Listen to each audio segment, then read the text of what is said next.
T twenty সিরিজে বাংলাদেশের ব্যর্থতার জায়গাটা কোনটা? বাংলাদেশ কোন জায়গায় সবচেয়ে বেশি ব্যর্থ? সেটা হচ্ছে অস্ট্রেলিয়ার স্পিন অ্যাটাক। অস্ট্রেলিয়ার ভালো মানের কোয়ালিটি স্পিন অ্যাটাক। বর্তমানে বাংলাদেশের সবচেয়ে দুর্বল জায়গা হচ্ছে স্পিন অ্যাটাক। এর পাশাপাশি আরো একটা বিষয় রয়েছে যেখানে বাংলাদেশ ব্যর্থ, সেটা হচ্ছে স্লোয়ার। অস্ট্রেলিয়ার বোলাররা শুরু থেকেই এই কাজটি করে আসছেন। বাংলাদেশের ব্যাটসম্যানদেরকে কখনো স্লোয়ারে কাবু করছেন, আবার কখনো স্পিন অ্যাটাক দিয়ে। বিশেষ করে বাংলাদেশ এই যে টি-টোয়েন্টি সিরিজটা হারলো এবং হয়তো হলো, কেন? কি কারণে? এই বাংলাদেশ দলটা তো অন্য বাংলাদেশ দলের চেয়েও অনেক ভালো, অনেক বেটার একটা দল। এই দলে তো অনেক মারকুটে, অনেক হিটার ব্যাটসম্যান রয়েছে, যারা যারা বড় ছক্কা হাঁকাতে পারেন, যারা ভালো রান করতে পারেন। তারাও কেন এই সিরিজে ব্যর্থ হলো? তার কারণটা হচ্ছে অস্ট্রেলিয়াকে ভালো করে জানা, ভালো করে বোঝা, অস্ট্রেলিয়াকে ভালো করে রিচার্জ না করা। টিম অস্ট্রেলিয়া তারা যে খুব বেশি ভালো বল করেছে, একেবারে লাইন লেন্থ অনুযায়ী বল করেছে, তা কিন্তু নয়। তারপরেও বাংলাদেশ রান করতে পারেনি, বাজেভাবে আউট হয়েছে, উইকেট গিফট করে এসছে।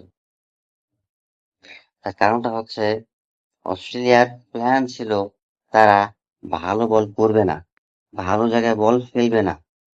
তারা প্রত্যেকেই বাজে বল করবেন, বাজে জায়গায় বল ডেলিভারি করবেন। আর তখনই বাংলাদেশের ব্যাটসম্যানেরা মারকুটে ভূমিকায় আসবেন। তারা তখনই পাগলের মতো শট খেলবেন। এটাই ছিল অস্ট্রেলিয়ার মূল টার্গেট, মূল পরিকল্পনা। আর বাংলাদেশের ব্যাটসম্যানেরা সেই জালেই, সেই পাতা ফাঁদেই পা দিয়েছেন, সেই ভুলটাই করেছেন, যে ভুলটা অস্ট্রেলিয়া বাংলাদেশের ব্যাটসম্যানকে দিয়ে করাতে চেয়েছিল। পরপর দুইটা ম্যাচ খেলার পরেও শেষ ম্যাচটাতেও বাংলাদেশের ব্যাটসম্যানেরা এটা কেন বুঝতে পারলো না যে অস্ট্রেলিয়া জেনে বুঝে তাদেরকে দিয়ে শট খেলাচ্ছেন, জেনে বুঝে তাদেরকে দিয়ে একই জায়গায় শট খেলাচ্ছেন এবং তারা বাজে বল করছেন। এই বাংলাদেশ দল খুবই অভিজ্ঞ একটা দল। এই বাংলাদেশ দল তো যে কোনো সময়, যে কোনো মুহূর্তে, যে কোনো দলকেই হারিয়ে দিতে পারে। তারা বোঝে কিভাবে ব্যাটিংটা করতে হয়, কোন বলটাকে কিভাবে ফেস করতে হয়। এসব কিছু জানার পরেও বাংলাদেশ কেন এতটা ব্যর্থ হলো? তাহলে কি বাংলাদেশ অস্ট্রেলিয়াকে খুবই লাইটলি নিয়েছিল, খুবই ইজি নিয়েছিল? ওয়ানডে সিরিজটা অস্ট্রেলিয়াকে হারানোর পর এবং ওয়ানডে ম্যাচে বাংলাদেশের যে ব্যাটিং অ্যাপ্রোচটা ছিল, যে ব্যাটিংটা ছিল, সেটা দেখার পর বাংলাদেশের মনে হয়েছিল যে অস্ট্রেলিয়া এই সিরিজে বা এই ট্যুরে বাংলাদেশের চেয়ে অনেক পিছিয়ে। বাংলাদেশই এই সিরিজে সবচেয়ে বড় ফেভারিট।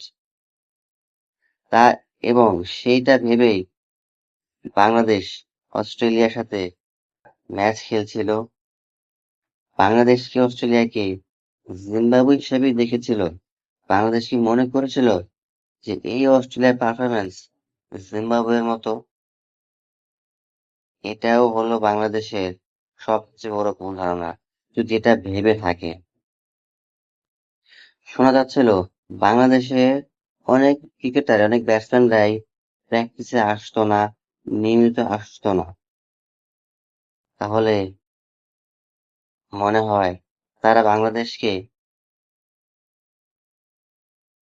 তাহলে মনে হয় তারা অস্ট্রেলিয়াকে খুবই ইজিলি নিয়েছিল, খুবই লাইটলি নিয়েছিল। তারা ভেবেছিল খুব সহজে অস্ট্রেলিয়াকে হারিয়ে দিতে পারবে। এটা টিম অস্ট্রেলিয়া।